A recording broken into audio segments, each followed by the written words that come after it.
Good evening. Good to see you all here. I hope that what I have to say will benefit all of you and is parallel with God's Word.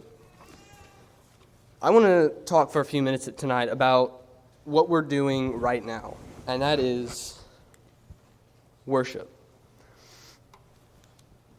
So, real quick, I'm going to ask you a few questions, and these I really do want you to think about, because a lot of times when preachers get up here and they say, I'm going to ask you a few questions, you usually just rub it off and, it's something that the preacher says. But I want you to think on these as we go through this sermon and write them down if you need to, but at the end of this, I want you to be able to answer this. So first of all, why are you here? Why are you here right now? Why are you worshiping? Why did you worship this morning? And what does worship mean to you? And so we're going to talk for a few minutes about worship to God. So first we need to talk about what is worship, because I don't know about you, but I need to know what something is before I do it. So let's talk about that. First of all, let's talk about the definition. The Lexham Lexington describes it as to bow down. The Webster's Dictionary describes it as to honor, show reverence. And overall, it is to fall down before. Now let's talk about some Bible context. What I mean here is proof that it is in the Bible and that what I'm talking about is in the Bible and worship is in the Bible. First of all, go to Matthew chapter 20, verse 20. We'll begin there.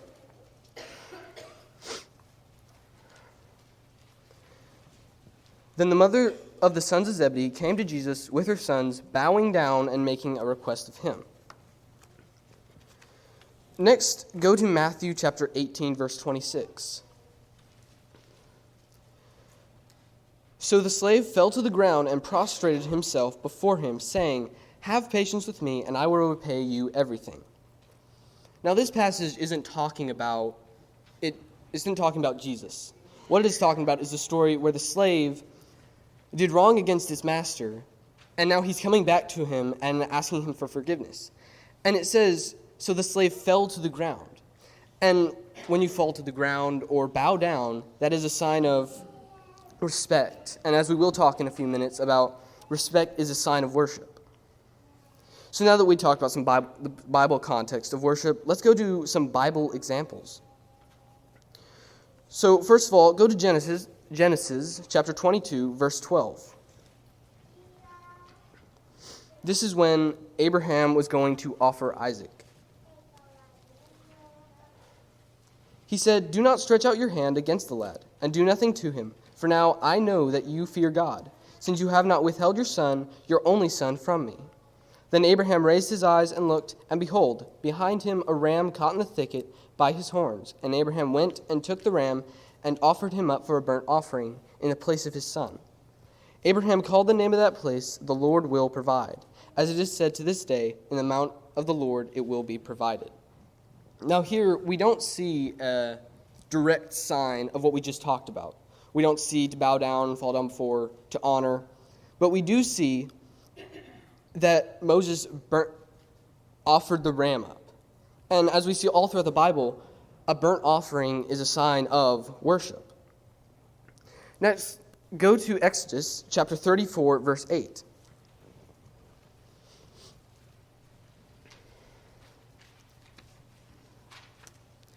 Moses made haste to bow low toward the earth and worship. Now this passage specifically mentions bowing low and worshiping. So there's not really much to go into there because it says that Moses made haste to bow low to the earth and worship. So now that we talked about what worship is, the definition, now we need to talk about who we worship. Because, once again, we talked about what to worship, what is worship, but we don't know who to worship. Because throughout this whole sermon, every point can't be without the other. So just keep that in mind as we go through. So first and last answer is God. There's no other answers to this. It's just God. So let's look at a few passages that tell us that God is the only one we worship. So first, go to Revelation chapter 22, and we will begin in verse 9. But he said to me, Do not do that. I'm a fellow servant of yours and of your brethren, the prophets, and of those who heed the words of this book, worship God.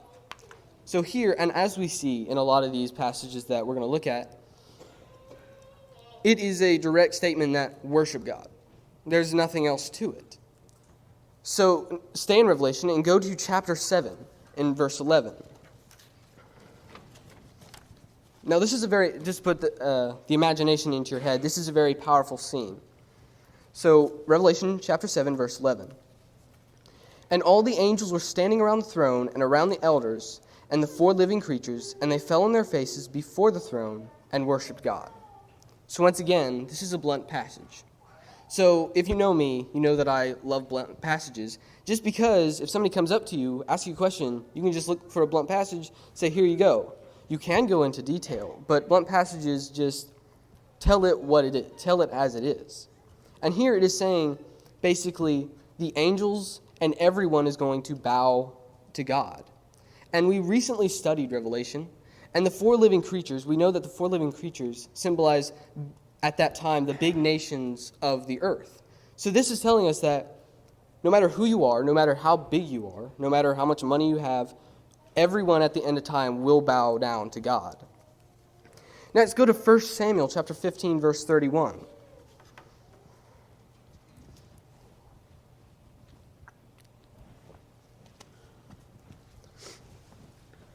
First Samuel chapter 15, verse 31. So Samuel went back following Saul, and Saul worshiped the Lord. Now this isn't directly telling us to worship God, but it is an example. An example of Saul worshiping God. And just like Saul, we need to worship God like just how we're doing now. And finally, go to John chapter 4, verse 21. Now, throughout all these verses, this is personally my favorite, just because of when we get to verse 23. John chapter 4, verse 21. Jesus said to her, "Woman, believe me, an hour is coming when neither in this mountain nor in Jerusalem will you worship the Father. You worship what you do not know, we worship what we know, for salvation is from the Jews. But an hour is coming, and now is, when the true worshipers will worship the Father in spirit and truth. For such people the Father seeks to be his worshipers. God is spirit, and those who worship him must worship in spirit and in truth." So, at the beginning of this, I call your attention to verse 23. But an hour is coming, and now is, when the true worshipers will worship the Father. This instantly shows us that the people that worship all these different gods, Buddha, Baal, all these different gods, those aren't true worshipers, because only the true worshipers worship God. So we can easily see there that if you're worshiping another god, you're not a true worshiper. So now that we know that God is the only one to be worshipped, let's take a minute, apart from the main point, and look at who is God. Because once again, if I'm new to, and I'm just now reading the Bible, I want to know, you tell me to worship God, but who is God? What do I know about God? So let's look at that. So first, go to Genesis chapter 1, verse 1, and we need to see that God is the creator of everything. Now, this is a passage we all know. So, Genesis chapter 1, verse 1, "In the beginning, God created the heavens and the earth." Now, once again, that is a blunt passage. We could go more into detail about the whole book of Genesis, but just hearing that, God created everything. Also, go to Revelation chapter 14, verse 7. "And he said with a loud voice, 'Fear God and give him glory, because the hour of his judgment has come. Worship him who made the heaven and the earth and sea and springs of waters.'" So this is telling us to worship God, the one who made everything. So what in a sense, what more do you need? You can read this passage and you're being told, worship God, the creator. Another thing God is he rules in the kingdom of men. He's the great I am, So go to John chapter 8, verse 58.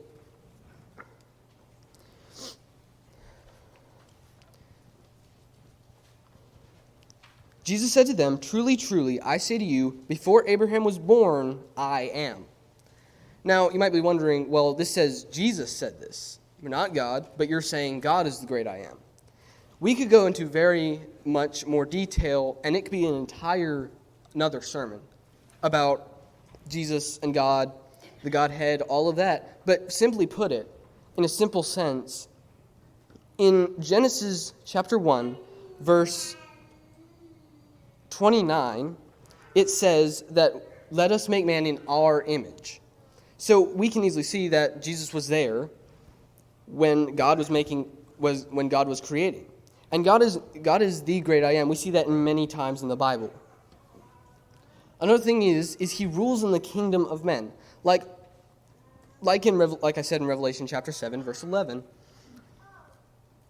everybody is going to bow down, no matter how big you are. But let's look at Daniel chapter 4, verse 32.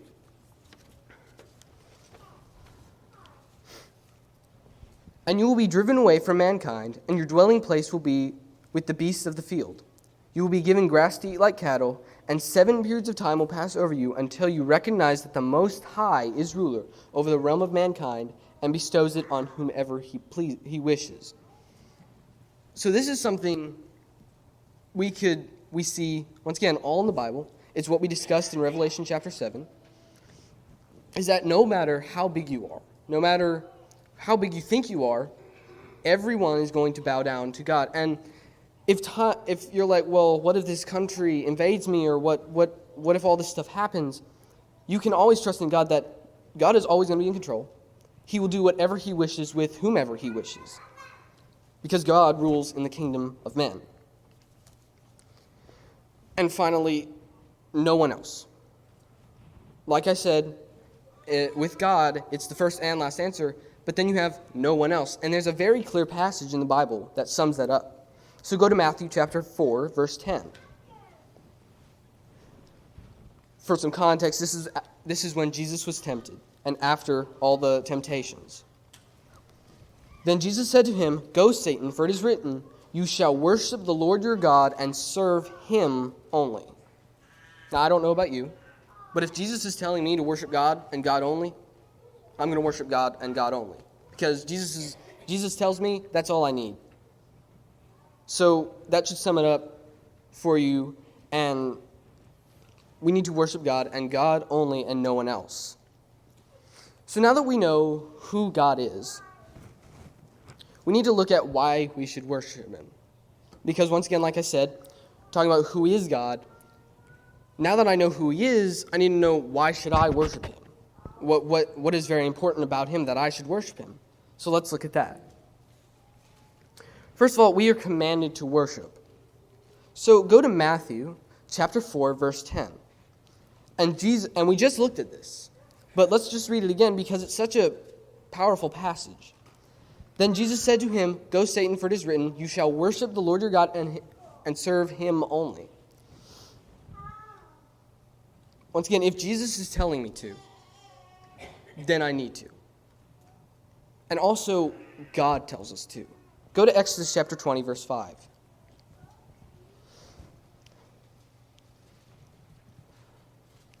"You shall not worship them or serve them, for I, the Lord your God, am a jealous God, visiting the iniquity of the fathers on the children, on the third and the fourth generations of those who hate me."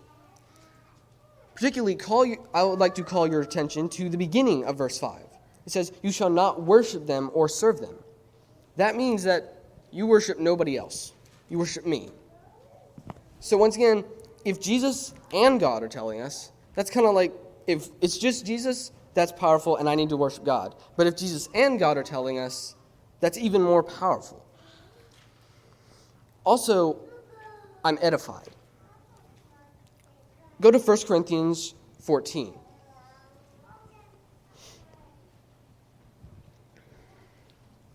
"What is the outcome then, brethren? When you assemble, each one has a psalm, has a teaching, has a revelation, has a tongue, has an interpretation. Let all things be done in edification." It uses the word edification, and because I'm edified. So what that's saying is, anything we do, whether it's singing, praying, the Lord's Supper, anything we do, worshiping God, we need to do it, and it should be done in edification, for edification. So that when you come to worship on Sunday, you're excited because I'm going to learn more. I'm going to get to spend time with brothers in Christ, brothers and sisters in Christ, and learn more about God. And also, we should want to. Go to Psalms chapter 122, verse 1.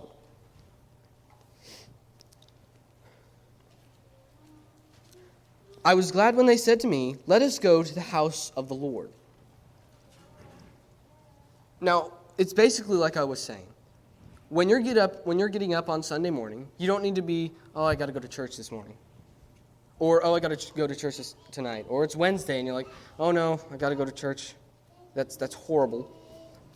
But no, you need to be ready, excited, filled with excitement to go to church. You need to be like, I get to go to church today. Not I have to go to church, but I get to go to church today. Because we should always want to worship God.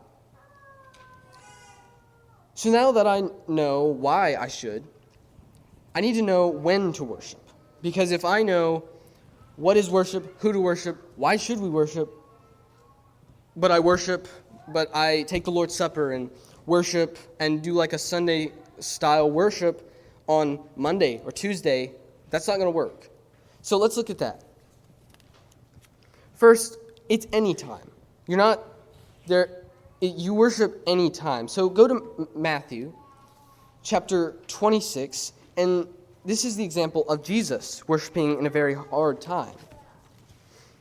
Matthew chapter 26, verse 36 through 46. Then Jesus came with them to a place called Gethsemane, and said to his disciples, sit here while I go over there and pray. And he took with him Peter and the two sons of Zebedee, and began to be grieved and distressed. Then he said to them, my soul is deeply grieved to the point of death. Remain here and keep watch with me. And he went a little beyond them, and fell on his face and prayed, saying, my Father, if it is possible, let this cup pass from me. Yet not as I will, but as you will. And he came to the disciples, and found them sleeping, and said to Peter, So you men could not keep watch with me for 1 hour? Keep watching and praying, that you may not enter into temptation. The spirit is willing, but the flesh is weak. He went away again a second time, and prayed, saying, my Father, if this cannot pass away unless I drink it, your will be done. Again he came and found them sleeping, for their eyes were heavy. And he left them again, and went away, and prayed a third time, saying the same thing once more.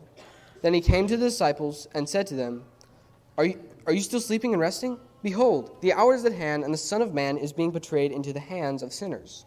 Get up, let us be going. Behold, the one who betrays me is at hand. So we should know the Garden of Gethsemane, the story, very well. And in this time, the entire time, Jesus knew, I'm going to be betrayed tonight. But yet, he still found the time to pray. And as we're going to see in a few minutes, that praying is a sign of worship. Whenever you're praying, it's worship to God. But Jesus, in one of the hardest times in his life, he still found the time to pray to God, to worship God. Next, we're going to look at the example of Paul and Silas. So go over to Acts chapter 16 and in verse 25. For context, this is when Paul and Silas were imprisoned, and they were going to put on trial the next day. Acts chapter 16, verse 25. But about midnight, Paul and Silas were praying and singing hymns of praise to God, and the prisoners were listening to them. So once again, a very hard time in Paul and Silas' life. They were imprisoned, but yet they still found the time to pray and sing to God. And once again, those are signs of worship. And we need to, no matter what time it is, no matter how things are going, we always need to find the time to worship God in any way that we can. Also, we need to worship on the first day of the week. So go over to Acts chapter 20 and verse 7. And this is talking about the Lord's Supper. On the first day of the week, when we were gathered together to break bread, Paul began talking to them, intending to leave the next day, and he prolonged his message until midnight. Now, there are many passages in the New Testament, whether in Matthew, Mark, Luke, or John, that talk about the Lord's Supper being only set to Sundays, the first day of the week. And so, while other signs of worship are, you can do those anytime, these are specifically set to the first day of the week. Also in 1 Corinthians, chapter 16, verse 1,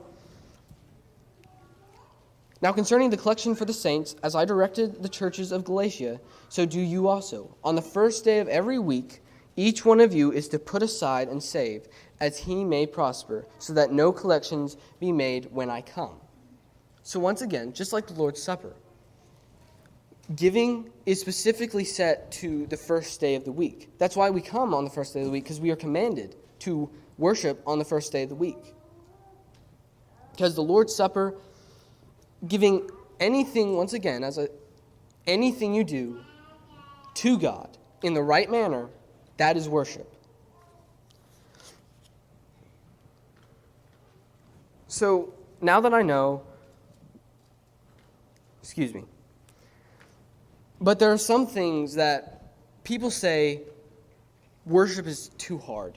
Getting up on Sunday, oh, I got better things to do on Sunday, or Wednesdays, oh man, I was going to go to this place with my friends, worship's, it's not that important, but, this is other things important. So here is a list of things that you might do other than worship. You might go to the movies. You might go to school, which we would because school is important. You go to work. You get money at work. You go to the game. You go shopping, or you just don't go because that's too much work apparently. But I'd like to point your attention, people say, I go to school because, I learn stuff. Or I go to work, I get the extra money. Well, let me tell you this, that when you go to church, you get the riches of heaven, and you also get the knowledge to know how to get there. Far better than any riches of earth. But now that I know when to worship, I need to know how to worship, because once again, none of these points can be without the other. So if I'm doing all of this, but I don't know how to worship, it does me no good. So first, you must worship with humility, by humbling yourself. So go to Acts chapter 20, and in verse 19.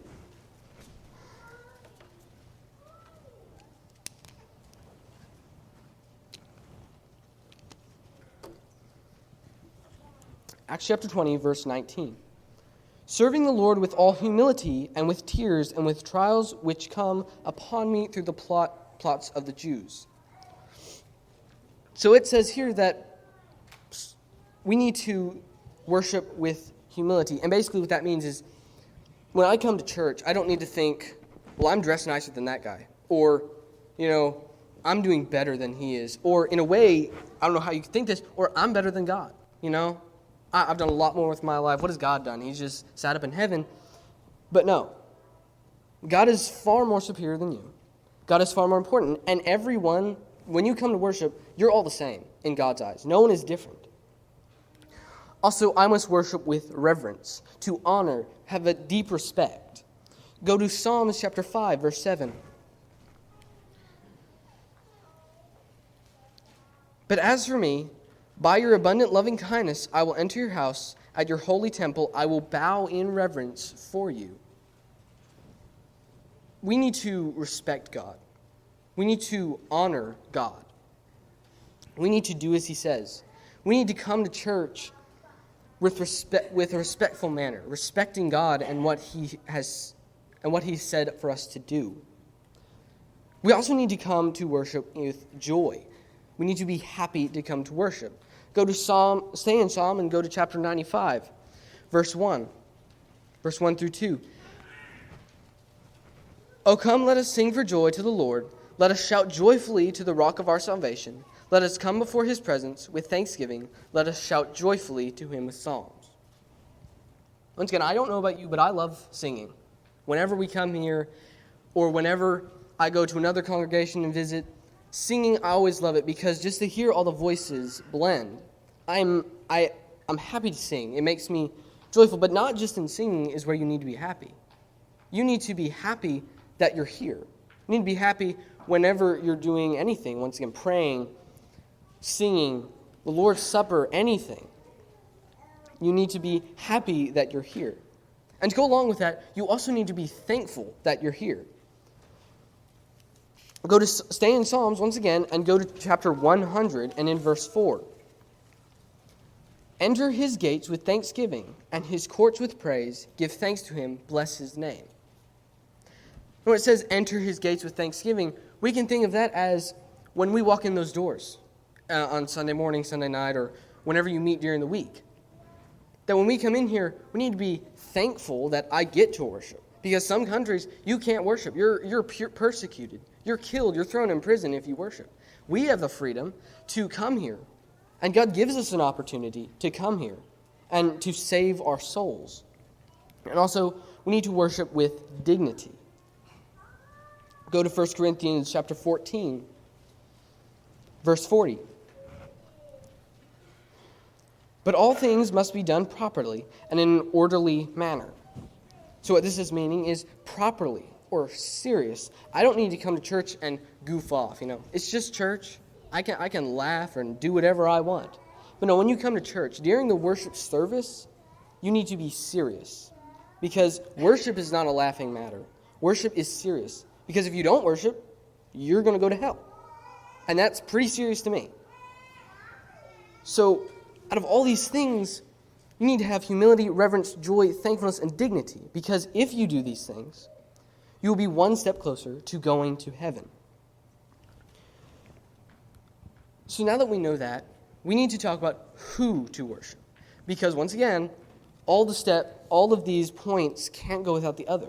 So if you're doing everything else, and you're like, well, I'm fine, I'm doing everything else, but I'm worshiping with some Baptists over here, or I'm worshiping with Catholic. It doesn't matter who I worship with. As long as I'm worshiping God, it's all okay. So let's talk about who to worship with. And some worship is not acceptable. Go to Matthew chapter 6, verse 5. And once again, this is about the Jews. And there are many passages talking about the Jews and talking about how they thought their worship was acceptable, but yet they put Jesus to death. They put Jesus on the cross. So let's read in Matthew chapter 6, verse 5, one of the many verses that talks about how the Jews thought it was correct, but it actually wasn't.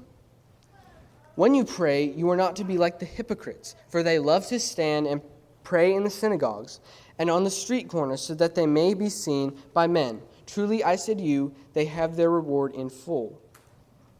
Now, what this is saying is that the Jews were going out, the Pharisees, they were all going out and praying because it looked good. So look at me, I'm praying. And like what we just talked about, being humble. They were going out being like, well, I'm praying. I'm better than all of you who are not praying. But when you pray, it's not to look good. Because if you're doing that just to look good, then stop praying. Because prayer is talking to God. Prayer is acknowledging God's might and power. Prayer is asking God for things, thanking Him for things. It's not to look good. Because prayer is one of the most important things because it's how we communicate with God. And about the Ethiopian eunuch, go to Acts chapter 8, verse 27. So he got up and went, and there was an Ethiopian eunuch, a court official of Candace, queen of the Ethiopians, who was in charge of all her treasure, and he had come to Jerusalem to worship. Now, we all know about the Ethiopian eunuch, and at this time, it was before he had been baptized. So when it says he went to Jerusalem to worship, we can immediately say that was not the right worship, because he was not yet a Christian at that time, and he probably wasn't even worshiping correctly. Also, God only accepts the worship of the obedient. Go to John chapter 9, verse 31.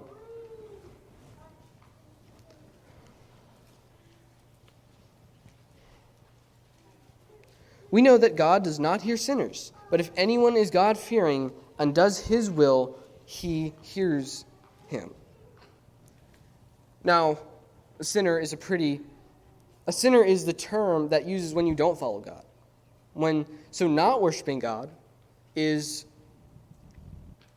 sinning. So when God only accepts worship of the obedient, if you're sinning and you're sinning, then God will not hear you. And so that's what it's saying here, that you can be worshiping all you want, but if you're out here drinking, smoking, doing awful things, it's not going to work. Once again, then just stop, because if you can't see that what you're doing is wrong, then there's not even a point in continuing it. And also, us as Christians, we need to worship with the right people. Go to Matthew chapter 15 and verse 13.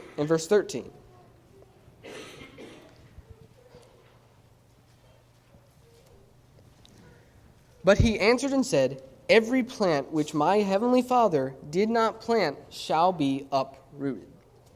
This goes back to the entire Bible. Because the entire Bible is surrounded by one religion. Not multiple, not 10, 20, it's one. Because if I'm over here, I want to start my own religion. And that's going to be okay because I'm doing what God says, so that's okay. No, there is one religion. And like it says, at the end of time, no matter if you think you're doing right, at the end of time, if you're not worshiping with the one church that God has set, it will be uprooted. And it doesn't matter what you've done. If you're worshiping with the wrong people, it will be uprooted. So now, lastly, and this is probably one of the most important points in this lesson, in this sermon. Because you can do all of this stuff, all of the 6 points we've already listed. You could do all of it. But if you're over here doing it but not having the right mindset, once again, leave. Because it doesn't matter if you're doing all this stuff. If you don't have the right mindset, you're not doing it the way God wants you to. So let's look at that, and the lesson will be yours. First of all, we need to look at what shall our mindset be during the Lord's Supper. So go to 1 Corinthians chapter 11, and in verse 26. Starting in verse 26.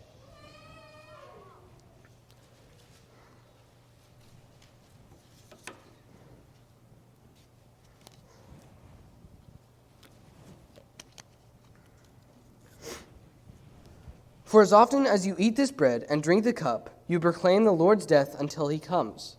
Therefore, whoever eats the bread or drinks the cup of the Lord in an unworthy manner shall be guilty of the body and the blood of the Lord. But a man must examine himself, and in so doing, he is to eat of the bread and drink of the cup.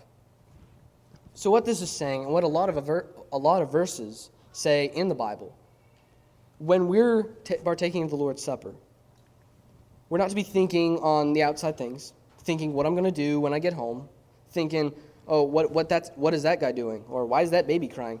I need to be thinking, Jesus died for me. And without him, I'm basically a lost cause, because he's the only way I'm going to get to heaven.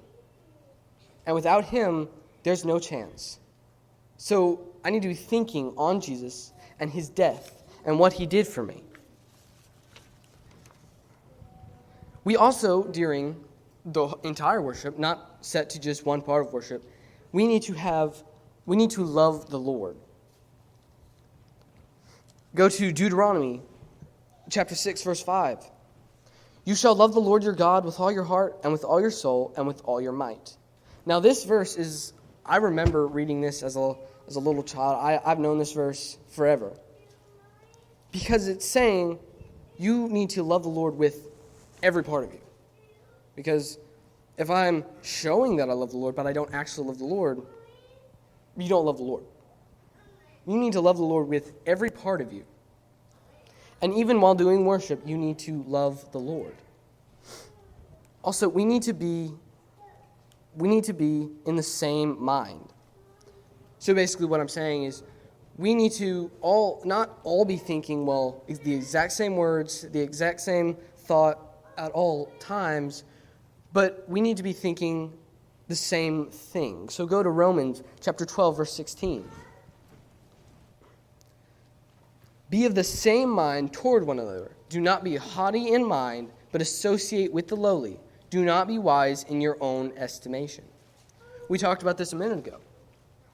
With humility and humbling yourselves. We don't need to think, I'm better than him. Because when we come to worship, once again, we are all the same in God's eyes. So what it's saying is, be of the same mind toward one another. Don't think, well, that guy, I don't think he's singing along with everybody, or he was looking around during the entire worship service. No. We're all the same. We all do wrong things, and no matter how you think you are, we all need to be thinking, I'm the same person as that guy, I'm the same person as that girl, I'm the same person as everyone here, because that's how God sees me. And finally, probably one of the most important things in the entire sermon, we need to focus on God. Because going back and looking back at everything we've studied, we can know what worship is. We can know who to worship. We can know when to worship, how to worship. And we can even know mind for worship. But if you don't focus on God, none of that matters. And go home. Because if you're over here thinking, man, that roast was good last night. Or, we need to get out of here, I'm going to have ham for lunch. If we're thinking that, we're thinking something totally different. We're not focusing on God. And for the last passage, stay in Romans and go to chapter 8 and verse 7. Because the mind set on the flesh is hostile toward God, for it does not subject itself to the law of God, for it is not even able to do so. So what this is saying is when we come to worship, it's our chance to do as God has commanded of us. We don't need to be thinking about what's happening on earth or earthly things. What we need to be thinking about is God. And that's the only thing we need to be thinking about. When we pray, when we sing, even during the sermon, and during the Lord's Supper, we need to always be focusing on God and focusing on what He has done for us and what He has gifted us with.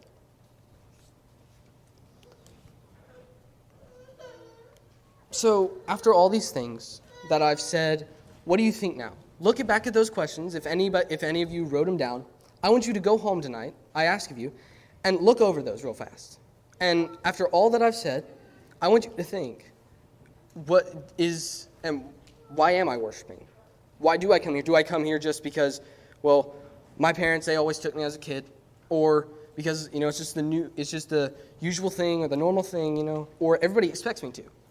Because if you're thinking that is, just go home. What I'm saying is put your mind on God. Because you can even say put your mind on God 24/7. Because we go out into the world, and there are so many things that could tempt us, distract us, even while walking down the street. So you need to always have your mind that I'm a Christian, or even if you're not a Christian and you haven't obeyed the gospel yet, you're still, I'm looking forward to becoming a Christian one day, and I'm going to strive and try and study because I want to become a Christian. You always need to be focusing on God. Because God gave us everything. And worship is an essential part of life. And if we do not worship God, then what's the point of even doing anything? Because at the end of time, it's all going to be the same thing. Because if we do not worship God, if we worship someone else or something else, or we don't even go to worship because we don't think it's essential, then you know your place at the end of time. And you're already walking that road, and you can just continue down it.